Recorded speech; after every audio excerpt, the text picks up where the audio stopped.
In this lecture, we are going to solidify the thought in your mind that you are a goal achiever, and you are. And I want you to think about, how does that feel? How does that feel in your heart? That makes my heart feel good that you're a goal achiever. It makes my heart feel good that I'm a goal achiever. But guess what? You cannot compare your goals and achievements to my goals and achievements. You were given your gifts of your goals. I was given mine.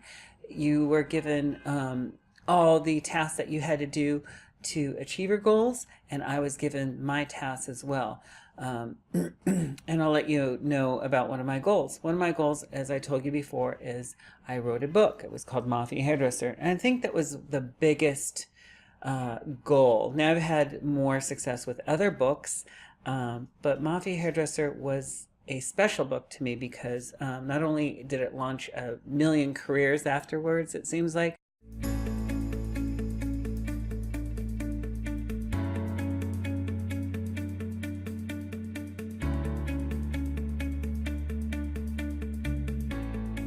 and so the Mafia Hairdresser book was very special to me because it took me so long to do it.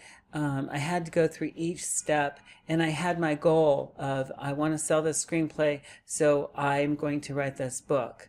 And other people write books, so I can write this book. But if I had to compare myself to other authors who were book writers, real writers at the time to me, and I wasn't a real writer, I would have never started. Not even, it would just thrown me. That seemed like a mountain, and it was a mountain. The 5 years that I had to learn how to be an author, a novelist, was beyond what I had to learn.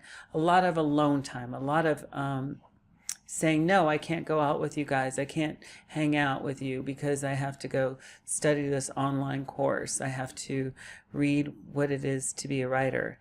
And for me to be a writer also was very hard because I was never taught sentence structure in high school. It was something that was lifted out, and there was about 100,000 people in the Los Angeles basin, people, young children like me, that didn't get to be taught adverb, verb, predicate, phrase. We didn't know what that was.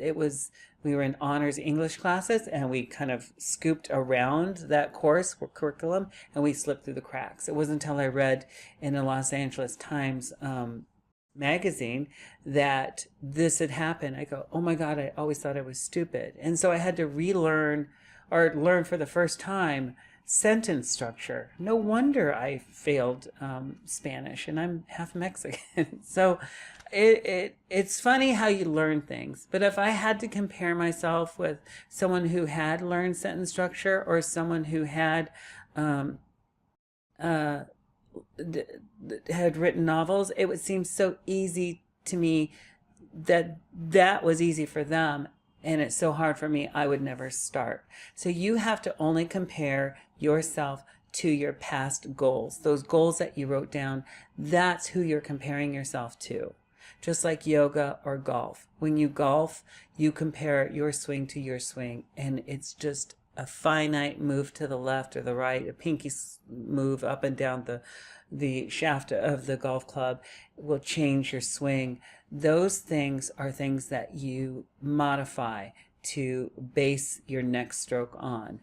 Yoga, you don't worry about whether you can stretch and do the downward dog perfectly. You compare how limber you were the day before, or the week before, or the year before. You only get better in increments, and small increments. And some people get better faster.